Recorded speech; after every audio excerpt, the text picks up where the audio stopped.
जी hello दोस्तों, मैं हूं कमर चीमा और दोस्तों जिस तरह कि आप देख रहे हैं मेरे साथ मौजूद हैं साजिद ताड़ साहब। ताड़ साहब, सबसे पहले तो आपके वक्त का बहुत शुक्रिया सर।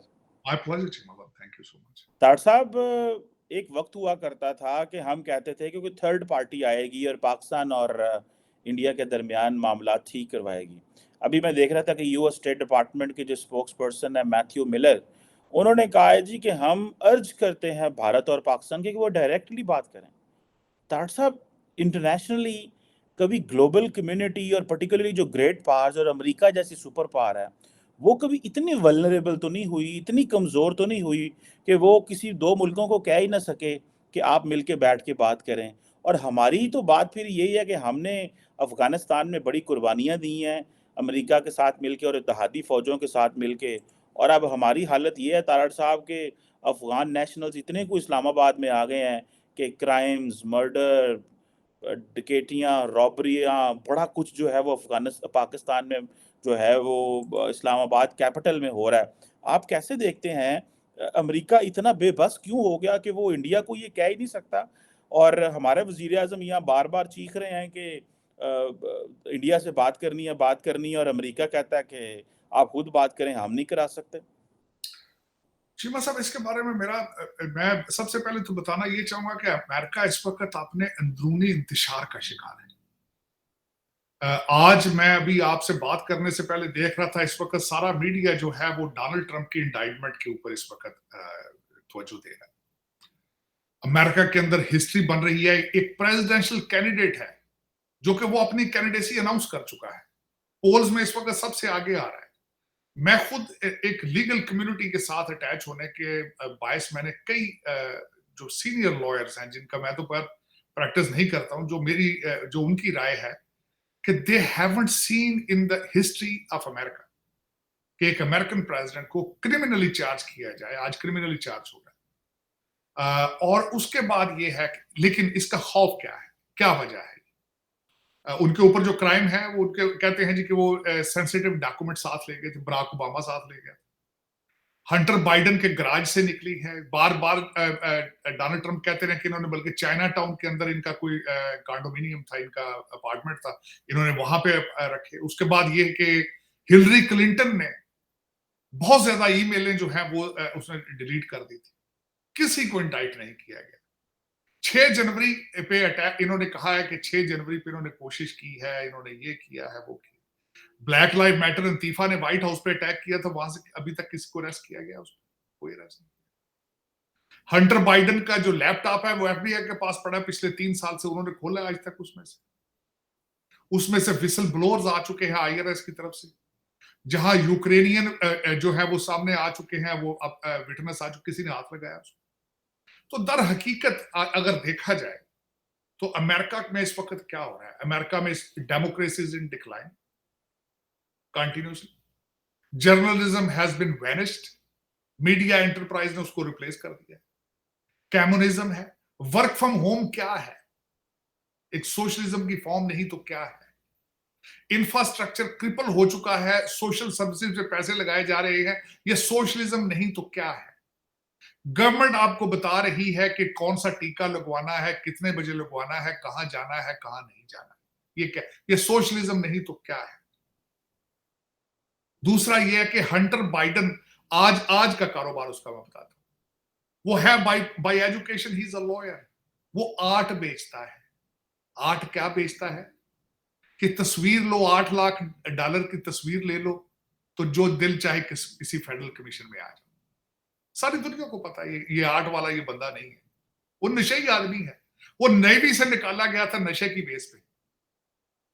अब उसके बाद बताना चाहता हूं कि ये तो इंटरनल हालात में बता रहा हूं। आधा मुल्क इस इलेक्शन को, 2020 के इलेक्शन को समझता था कि इलेक्शन चोरी किया गया है, मेल इन वोटिंग फ्रॉड हुआ है इस मुल्क के अंदर, आर्ट ऑफ इलेक्शन और पॉलिटिकल इंजीनियरिंग हुई है। आधा मुल्क आज भी ये समझता है और ये जो बाइडन को भी पता है कि उसकी सपोर्ट कोई नहीं। अब उसमें बताना चाहता हूं, हमेशा फॉरेन पॉलिसीज पे तवज्जो चीमा साहब तब दी जाती है जब इंटरनल वोट ऑफ कॉन्फिडेंस हासिल हो, इंटरनल आपको पता हो कि मैं पूरी कौम का लीडर हूं, आप फॉरेन पॉलिसी पे तब तवज्जो देते हैं। नंबर 1 ये मेरा पॉइंट। दूसरा मेरा पॉइंट ये है कि डेमोक्रेट पार्टी जब भी इक्तदार में आती है, तो पेंटागन उसका पोर्टफोलियो नहीं है, फॉरेन पॉलिसी उसकी पोर्टफोलियो में नहीं होता। मिसाल मैं उसकी देना चाहता हूं, जो बाइडेन साहब तो वाइस प्रेसिडेंट थे, जब प्रेसिडेंट था बराक ओबामा, सबसे ज्यादा जो आर्मी बेसिस थी बंद की गई थी बराक ओबामा पीरियड में, और जो बाहर के मुमालिक में जो आर्मी बेसिस थी वो कहां गई थी, वो चाइना ने लीज कर ली थी सीरिया में। और दूसरा, आज जो अमेरिका की फॉरेन पॉलिसी है, इसको टेस्ट किया था पुतिन ने और चाइना ने ओबामा पीरियड के अंदर सीरिया में, अफगानिस्तान में और दूसरे ममालिक में उन्होंने टेस्ट कर लिया था, और उन्हें पता चल गया था कि ये डेमोक्रेट आइडियोलॉजी है, दे आर नॉट फाइटर्स, ये जंगों से डरे हुए हैं, घबराए हैं। अब उसका सबसे बड़ा जो चीज सामने आई है, fall of Kabul. Fall of Kabul के बाद अमेरिका की फॉरेन पॉलिसी दुनिया के सफा हस्ती से खत्म हो चुकी है। अब उसकी सबसे बड़ी मिसाल यह है कि सबसे पहले खत्म क्या हुआ है कि एलाइज उड़ गए सारे मक्खियों की तरह। सऊदी अरेबिया उड़ गया, चाइना के कैंप में चला गया। उन्होंने ईरान से सुलह कर ली, उन्हें पता था अमेरिकन तीरों में तेल नहीं।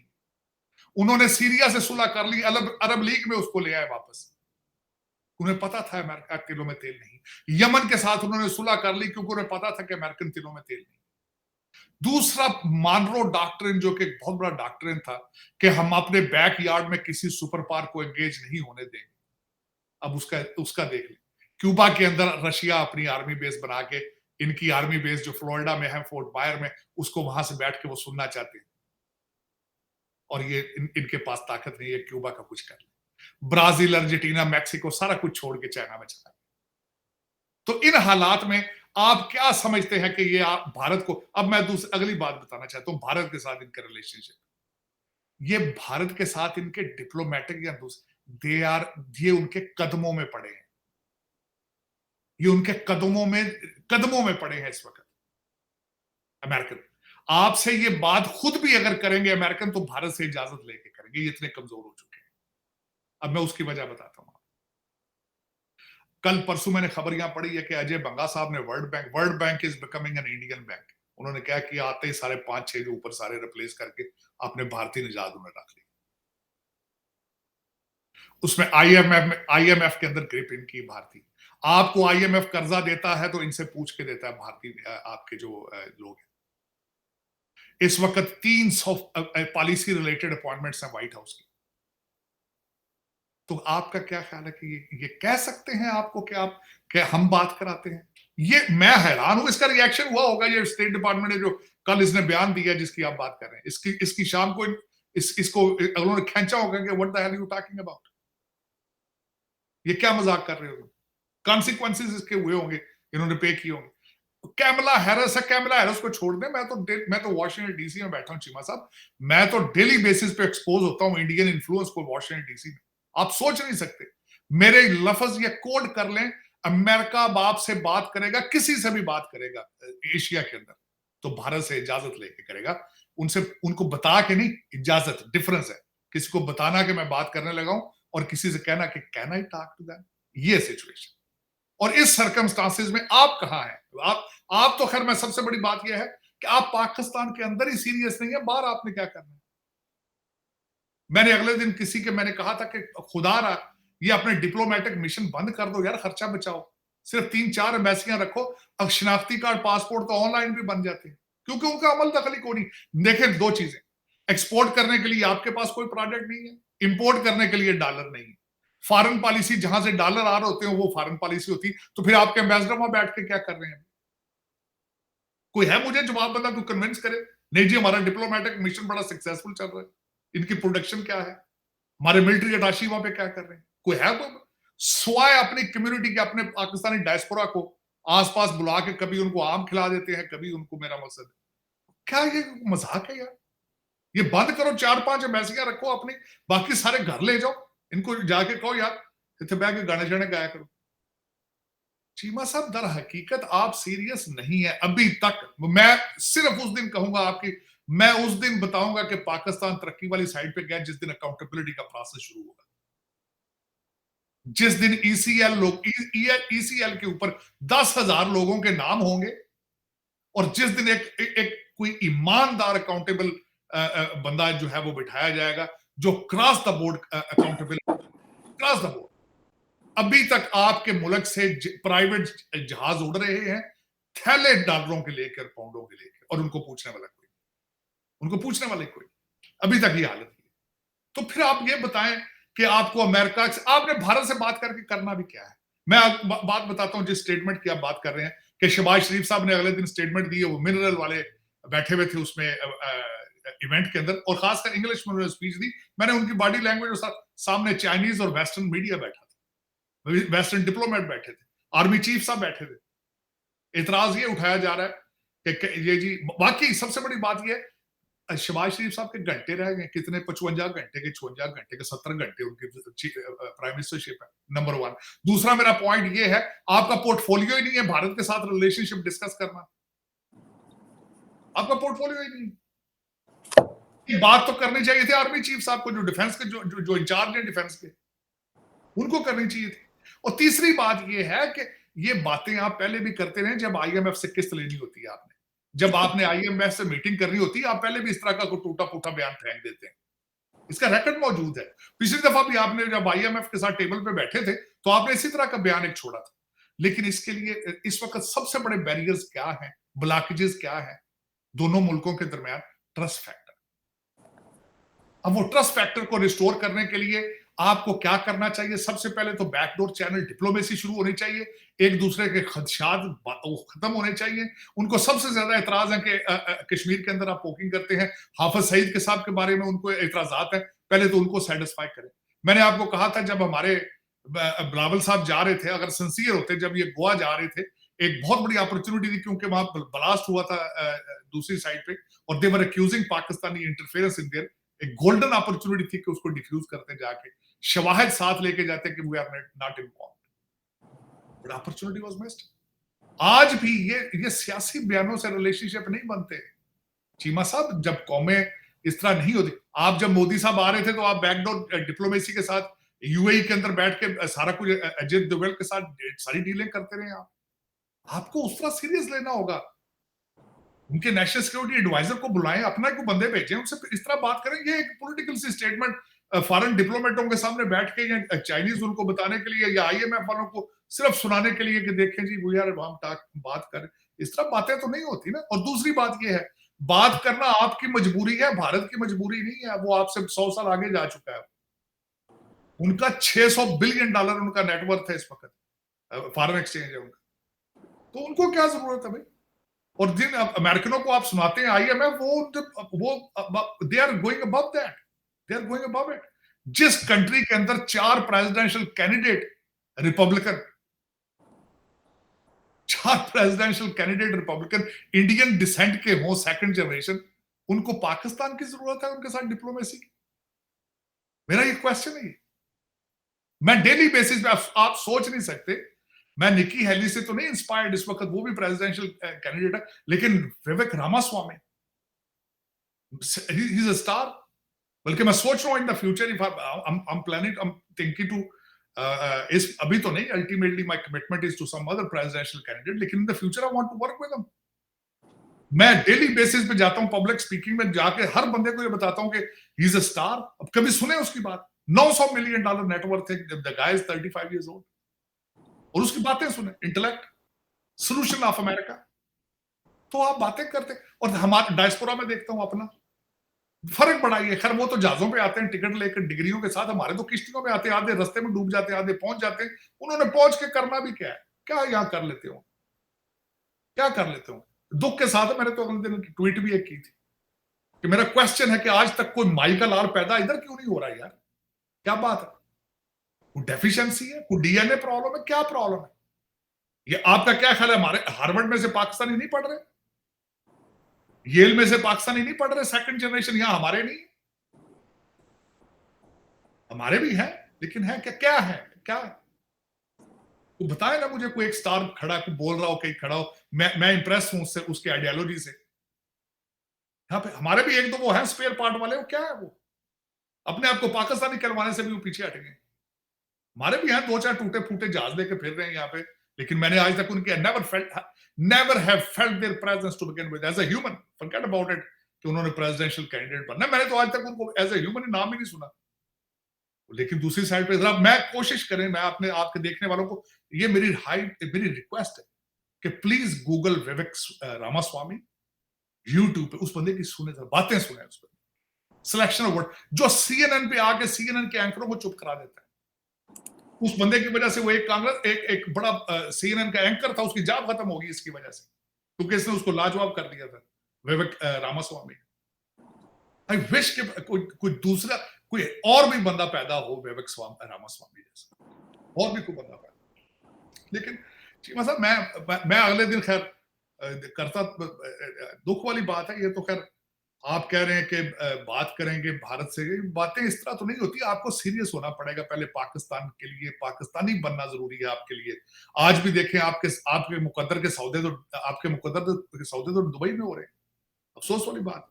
बारियां बनाई जा रही हैं, फिर दोबारा बारियां फिर बन रही। और फिर आपने बात की चीमा साहब, अगला आपका क्वेश्चन था, सॉरी मैं अगले क्वेश्चन, आपने कहा कि इस्लामाबाद के अंदर अफगानी आ गए, ये आज की बात नहीं।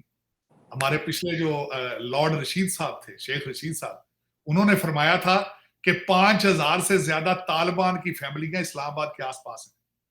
ये he said that statement on national TV.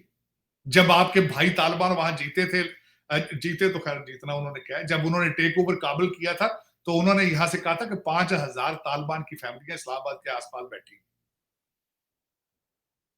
लेकिन पाकिस्तान में उनके तो शनाख्ती कार्ड बन गए, पासपोर्ट बन गए अफगानियों के, आप पैसे लेके तो हर चीज दे देते हैं, उनको आप किस तरह रोकेंगे? आपके आपके F9 पार्क के अंदर रेप किया था किसी 2-3 अफगानियों ने, आपको वो भी पता ही है। कौन से ढकी छुपी बातें आपके। और दूसरा, यहाँ पे गाड़ियां चोरी हो रही हैं डेली बेस पे, बच्चों के अमीर लोगों के बच्चे वाक करते हैं, फौरन उठा के उधर ले जाते हैं, पैसे दे के वापस लाते हैं। कौन सी नई बात है? 70 बंदा आपका बाजौड़ में मर गया, क्या हो मेरे बस कोई किसी के माथे पे बल है? आज किसी को पता नहीं, आज किसी को कोई पता नहीं। कल आपके हमारे अमीरुल मोमिनीन ने कल शाम को घर में बैठ के कहीं बोर हो रहे थे, उन्होंने माइक पकड़ के तकरीर की, उन्होंने तालिबान को इतना सपोर्ट किया, उन्होंने 65,000 हमारा बंदा उधर बैठा है, हमने लाके उनको रीएडजस्ट करना था, ठीक है। डॉक्टर साहब, आपने तालिबान खान की बात की है और आप अभी थोड़ी देर पहले बात कर रहे थे कि आप तब समझते हैं मुल्क के अंदर स्टेबिलिटी आ सकती है और मुल्क ठीक डायरेक्शन पे जा रहा है जब अकाउंटेबिलिटी होगी। डॉक्टर साहब, सुनने में आ रहा है कि इमरान खान को तोशा खान केस में सज़ा दे दी जाएगी और इस हवाले से तमाम किस्म की जो तैयारियां हैं वो मुकम्मल हैं। आज उन्होंने बीबीसी को हार्टा इंटरव्यू दिया है और उनसे उन्होंने पूछा कि आप क्या नवाज शरीफ और बाकी लोगों से बैठेंगे, दोबारा बात करेंगे। वो कहते हैं कि मेरी सियासत का मकसद ही ख़त्म हो जाता है अगर मैंने इन चोरों के साथ बैठना है। आपको क्या लगता है इमरान खान की अकाउंटेबिलिटी जो है वो होगी, ये बेल मुंडे चढ़ेगी, या कि ये ऐसी अकाउंटेबिलिटी होगी जिस तरह नवाज शरीफ की और आसिफ जरदारी की है कि in the middle of the way जाके कंप्रोमाइज़ कर लेंगे इस्टेब्लिशमेंट के साथ और फिर आके फिर गुडी गुडी हो जाएंगे और कहेंगे ठीक है जनाब हम करेंगे। आपको क्या लगता है इमरान खान जो है वो उनको सज़ा दे पाएगी, अदालतें दे पाएंगी, या कि आपको लगता है कि अदालतें डरती हैं उनसे अभी तक? चीमा साहब, अदालतें नहीं है ये, अदालतों के पे ग्रेड से ऊपर की चीज है सारी। मेरे तो ख्याल में जो आपने जो दूसरा ऑप्शन दिया है, इमरान खान को पकड़ना होता, सजा देनी होती तो दे चुके होते आप। ये सारी ये डीलिंग हो रही है, इनसे भी निगोशिएट हो रहा है। उसका मैं एक सबसे बड़ी मिसाल आपको देना चाहता हूँ। अमीरुल मोमिनीन ने अदालत में अगले दिन एक मेजर जनरल का नाम लिया था कि उसको लेकिन एक रात में या तो ख्वाब आया होगा मैडम को, तो मैडम अल्लाह के साथ जुड़ी सीधी, किसी काले बकरे ने उनको बता दिया होगा कि उसका नाम नहीं लेना, लेकिन रात को कुछ चीज चेंज हुई है, सुबह उन्होंने 4 लोगों में अपना नाम मेजर जनरल साहब का निकाल दिया। इसका एक इसका इशारा जाता है कि dialogue is taking place, dialogue हो रहा है, डीलें बन रही हैं और उसमें फिर पाकिस्तानी लूज करेगा, उसमें नुकसान इसी का होगा। उसकी वजह यह है कि अकाउंटेबिलिटी होनी होती तो हो चुकी होती। 9 मई के किसी बंदे को अभी तक सजा हुई नहीं, क्यों नहीं हुई? वजह क्या है? मिलिट्री ट्रायल चल रहे हैं, क्यों नहीं सजा आज तक? खदीजा शाह का फैसला आया नहीं आया, और कई लोग मैं यहां तक सुनने तक आ रहा है, और अगर मुझे यहाँ वाशिंगटन डीसी में पता चल रहा है कि खान साहब का न्याजी भांजा जो है वो जमान पार्क के अंदर है, घर के अंदर है, यहां तक इनके पास इंफॉर्मेशन। और जिन लोगों का रोजाना ये नाम उड़ाते हैं कि जो फलाना अफगानिस्तान चला गया, फलाना उधर चला गया, टर्की चला गया, सारे के सारे वहां बैठे, सबके फोन रिकॉर्ड कर रहे हैं, सारा पता है एजेंसी। मैंने आपको एक अर्ज की थी कि पाकिस्तान इज अ कंट्री एजेंसियों के बगैर चिड़िया पर नहीं मार सकती, चिड़िया पर नहीं मार सकती। इनकी इनकी मर्जी से होता है जो कुछ होता है। जो जहाज यहां से थैले लेके डॉलरों के उड़ता है, इनकी मर्जी से होता है। पाकिस्तान के की पेट के, पाकिस्तान की बैक पे जितने छुरे मारने वाले हैं, इनकी मर्जी से मारते हैं, बल्कि इनसे पूछ के मारते हैं, इनको बता के मारते हैं। लेकिन चीमा साहब, मैं वही बात कर रहा था, खान साहब को सजा देनी होती तो हो चुकी होती, खान साहब को अरेस्ट करना होता तो हो चुके होते। खान साहब के फैसले ये रोजाना ये छोटे छोटे जज लेके कभी, अब मैं हैरान होता रहता हूं इनकी इनकी प्रोसीडिंग्स देख देख के। रॉयल, मैं तो रॉयल, आपकी अदालतें रॉयल हिज एक्सीलेंसीज हैं, ये तो लॉर्ड्स है ना भाई, ये तो पैदा, मैं हैरान होता हूँ पोर्टफोलियो देख के। They were born to rule this country. एक दिन उन्होंने किसी स्कूल में नहीं पढ़ा पाकिस्तान। एची सर एक वाई स्कूल है जिसको मैं नहीं समझता वो पाकिस्तानी स्कूल, वो तो the school was made for the kids of British agents. ये सारे आपका कंट्री तबाह करने वाले ब्रिटिश एजेंटों के पोते और दोते हैं। और दूसरे, मैंने आपको बताया था, लोअर मिडिल क्लास के लड़के जो सीएसएस करते हैं, जो उनकी बच्चियों से शादियां करते हैं, फिर वो दोनों मिलकर एंगेज करके आए एक दूसरे को पावर, नाम, प्रेस्टीज इकट्ठी करके फिर वो बदले ले रहे हैं पाकिस्तान से। पाकिस्तान की तकदीर के फैसले ये लोग कर रहे हैं, ब्रिटिश लोगों के पोते दोते एजेंटों के, और ये लोअर मिडिल क्लास हमारे जो सीएसएस करते हैं। खतरनाक हो जाते हैं, वो बदला लेते हैं। तो नीचे वाले भी बदला ले रहे हैं, ऊपर वाले तो वैसे ही रॉयल है ना, वो तो हिज एक्सीलेंसी है।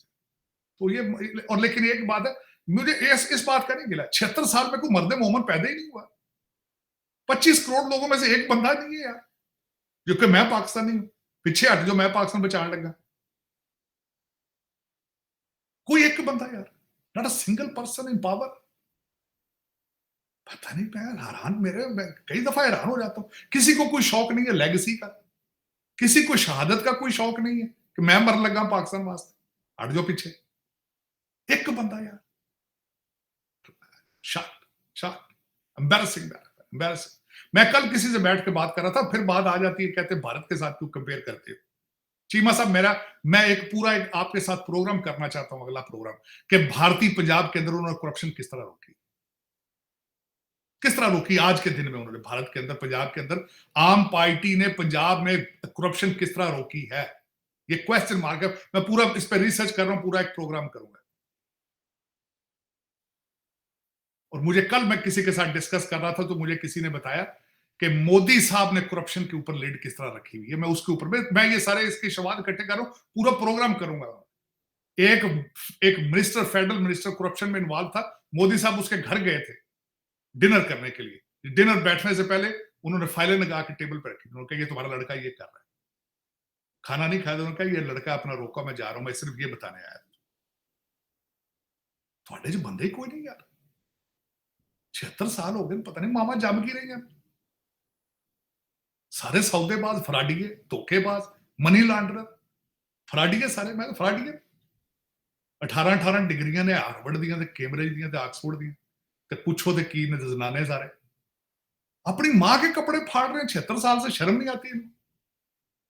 मादरे मिलत मां होती है चीमा साहब, मां है, मादरे वतन है, उसी के कपड़े फाड़ रहे हो। पता नहीं, ना शर्म है ना हया। मैं तो चीमा साहब कहीं सोचता हूँ, इससे मैं अपने डीएनए से परेशान हो जाता हूँ कई दफा यार। What is it, what is it.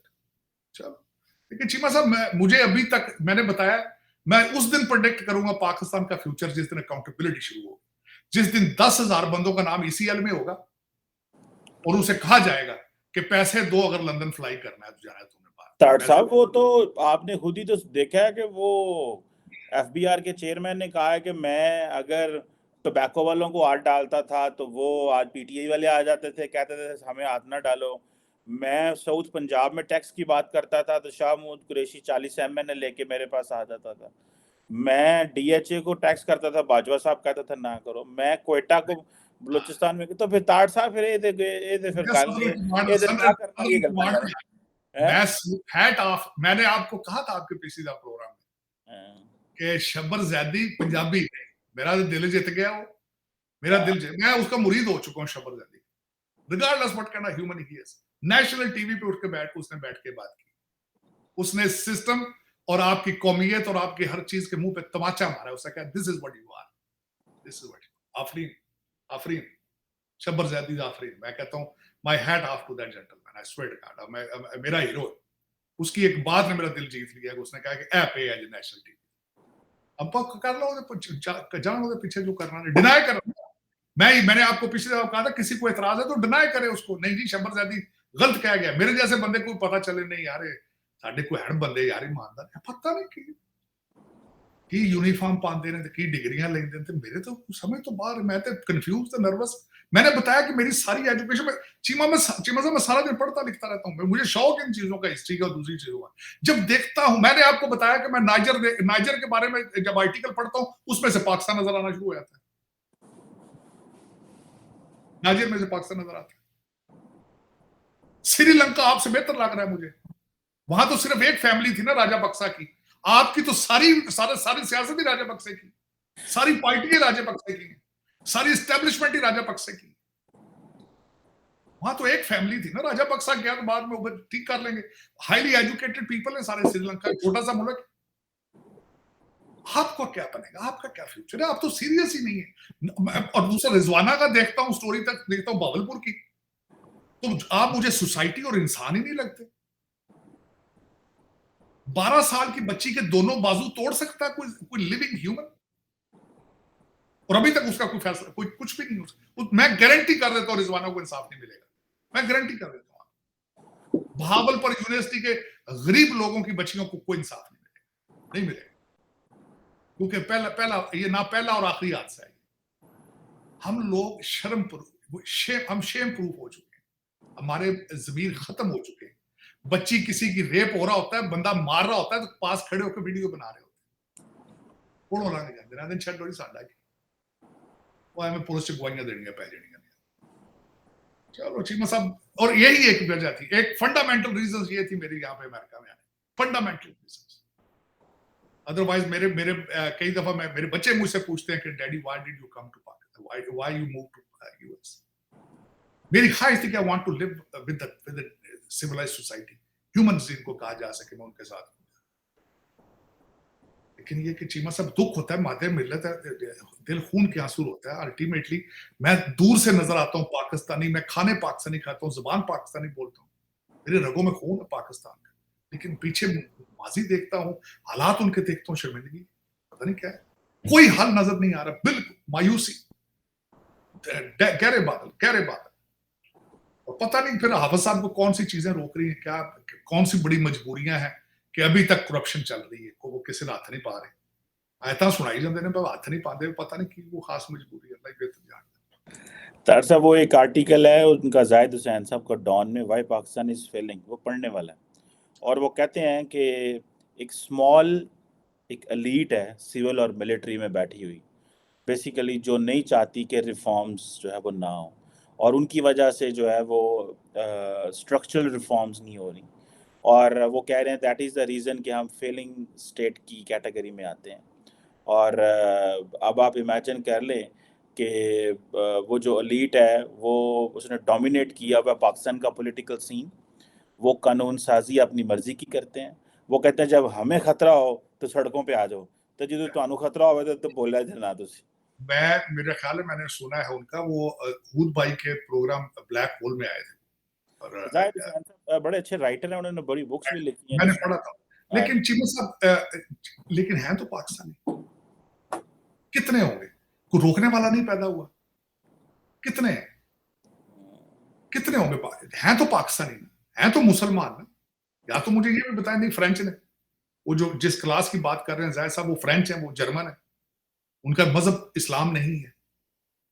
लेकिन और फिर मजे की बात है कि वो सिस्टम बना है, सिस्टम टूटते हैं। दरमियान में ये तजर्बा हुआ था इमरान प्रोजेक्ट है, ये क्यों नहीं कामयाब हुआ? अगर कामयाब नहीं हुआ तो जिन्होंने कौम का टाइम जाया किया अरबों रुपए, इनकी अकाउंटेबिलिटी किसने करनी है? ओए हो डॉक्टर साहब बड़ा टाइम जाया हुआ, बात सही बात है, पाकिस्तान का बहुत टाइम। कोई फर्क, माओ के बच्चे मर रहे हैं, अगवा हो रहे हैं, पता नहीं क्या सोसाइटी है। और सबको पता है कि मरना है तो साथ कुछ नहीं जाना। शौक ही नहीं है लेगेसी का कि यार मैं मर गया तो लोग चार अच्छी बातें करें कि मेरे बाद मुझे याद किस तरह करेंगे। शौक ही नहीं है, पता नहीं क्या बात है, कोई समझ मेरे समझ से बाहर है। कोई प्राइड नहीं है किसी चीज में। You have failed as a country. You are not failing. You have failed as a country. Now you are failing as a society. You are failing as a human. This is what the question is. You are not a country anymore. क्योंकि मैं political science सारी जिंदगी पढ़ा है। मैं ना आपकी sovereignty है, ना रेट ऑफ गवर्नमेंट है, ना रेट ऑफ लॉ है, ना बॉर्डर आपके कंट्रोल में है, और फेडरेशन खत्म है आपकी। फेडरेशन सबसे पहली चीज होती है स्टेट की। आपको अब इकट्ठा किसने रखा हुआ है? रेलवे ने, फौज ने, बस यही है। और क्या चीजें बनना वरना आपके चार सूबे अलग अलग हर चीज। चार लुटेरे बैठे हैं, चार लुटेरे बैठे। ਤੁਹਾਨੂੰ ਮਜ਼ੇ ਦੀ ਦੋ ਗੱਲਾਂ ਦੱਸਾਂ। एक तो वो सुना कि प्राइम मिनिस्टर ने कहा है कि मैं 14 अगस्त की तकरीब करके जाना, उससे पहले मैंने नहीं जाना।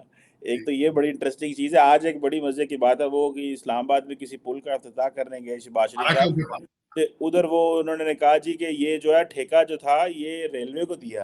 उन्होंने कहा ये मुमकिन नहीं हो सकता, ये ठेका वापस करें, दोबारा कॉन्ट्रैक्ट करें। उन्होंने कहा जी कंपनी के सीईओ भी मौजूद। उन्होंने कहा सर 1980 की कंपनी बनी है, 45 साल हो गए ना, सीधे बड़ा कामगार बैठे हैं, तो अब हमारी कंपनी को। उन्होंने कहा ये कैसे हो सकता है कि स्टेट की अपनी कंपनीज हों और वो बिडिंग करे। तो खैर एनी हो, वो आज एक लफ्ज जो खासकर उन्होंने बड़ा कंट्रोवर्शियल मेरे ख्याल में कहा, उन्होंने कहा मैं एस्टैब्लिशमेंट का बंदा हूँ, मुझे फख्र है, मुझे कोई ऐसी बात नहीं। उन्होंने कहा दोस्त मुझे मजाक करते हैं और मैं यही बैठा रहूंगा और मैं ऐसे ऐसे करूंगा कि आपको मुझे याद करोगे। और सुना कि एस्टैब्लिशमेंट को तार साहब मजा ही बढ़ाया। उन्होंने कहा आइंदा बंदे कोई नहीं आया स्वाद ही होना है। उन्होंने ना जी ना आसान पंजाबी लफ्जां च उन्होंने कहा, उन्होंने कहा बड़े बड़े जरनैल वेखे ने, एड़ा हुन जरनैल आया इहदे वर्गा जरनैल ही कोई। उन्होंने कहा वो बड़े बड़े सिपा सलार वेखे। वो पीएमएलएन वाले जो है ना वो बड़ा मजाक उड़ाते हैं। हमारे दोस्त जो जाहिर बात है बाहर तो नहीं कहते, लेकिन वो कहते हैं कि जो है ना वो चीफ के नारे जब लगते हैं तो शहबाज शरीफ साहब भी नारे मार रहे होते हैं तो वो खुश है सारे, बड़े होने के, बड़ा बंदा ही बड़ा है यार। हम तो 2018 में भी इसको कहते थे वज़ीर आज़म बन जा, एक नसी नहीं बड़े भाईजान बन जाए, तो हमें इमरान खान लाना पड़ा। तो ये है कि शहबाज शरीफ उनको बड़ा रासा है जी, वो बड़े खुश हैं, सारी पार्टियां बड़ी खुश हैं पार्टियां खुश है। पाकिस्तान ਦਾ 5 करोड़ बंदा वो तो सुझिया पे भुख नाल ही खुश है। सही बात है, सुझिया पे। और कल की दोस्तों के साथ बैठे हुए थे तो मैंने लफ्ज़ इस्तेमाल किया, मैंने कहा यार मुल्क में बस फायर फाइटिंग हो रही है। और उन्होंने कहा फाइन फायर फाइटिंग ना कहो, हमारे पंजाबी में एक लफ्ज़ कहते हैं टोच लाना उन्होंने कहा टोच लाग रहे हैं एक तो टोच ला दो। पता है आपको वो जो करते हैं वो क्या होती है, वेल्डिंग करते हैं, तो वो इधर भी यार थोड़ा सा लगा दो इधर। उन्होंने कहा मुल्क टोच ला रहे हैं, इतने ला दो, इतों है पुल टुट गया, सड़क टुट गई, ये मुआशरे में ये हो गया, ये टोच लग रहे हैं मुल्क के अंदर, और तो कुछ भी नहीं जो है वो हमारे पंजाबी में एक मुहावरा है। एनी हो तार साहब, thank you very much for your time, it's always lovely talking to you sir, बहुत शुक्रिया आपका।